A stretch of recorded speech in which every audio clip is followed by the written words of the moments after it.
रामकृष्ण हरी. मी हरिभक्ती परायण सार्थक महाराज टपळे ओझरडे, संत शिरोमणी नामदेव महाराज फडपाई पंढरपूर. आपण पाहिलं, अर्जुन महाराजांनी प्रश्न विचारल्यावर भगवंताने 2 प्रकारच्या भक्तांपैकी अति उत्तम योग्यवेतेचे भक्त कोण याचं उत्तर दिले.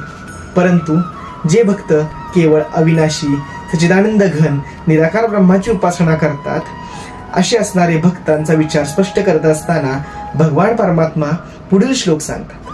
श्रीमद भगवद गीता अध्याय क्रमांक 12, श्लोक क्रमांक 3 आणि श्लोक क्रमांक 4.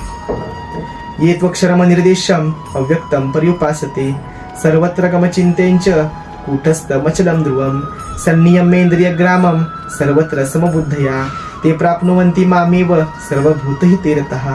भगवान परमात्मा म्हणतात, जे पुरुष केवळ इंद्रिय समूहाला चांगल्या प्रकारे ताब्यात ठेवून मनबुद्धीच्या पलीकडे असणाऱ्या सर्वव्यापी अवर्णनीय स्वरूप आणि नेहमी एकरूप असणाऱ्या नित्य अचल निराकार ब्रह्माचीच सच्चिदानंद घनरूपी ब्रह्माचीच उपासना करतात आणि सर्व प्राणीमात्रांच्याच कल्याणासाठी तत्पर असतात, आणि जे भक्त सर्वांच्या ठिकाणी समान भाव ठेवतात, असे हे योगी शेवटी मलाच येऊन मिळतात.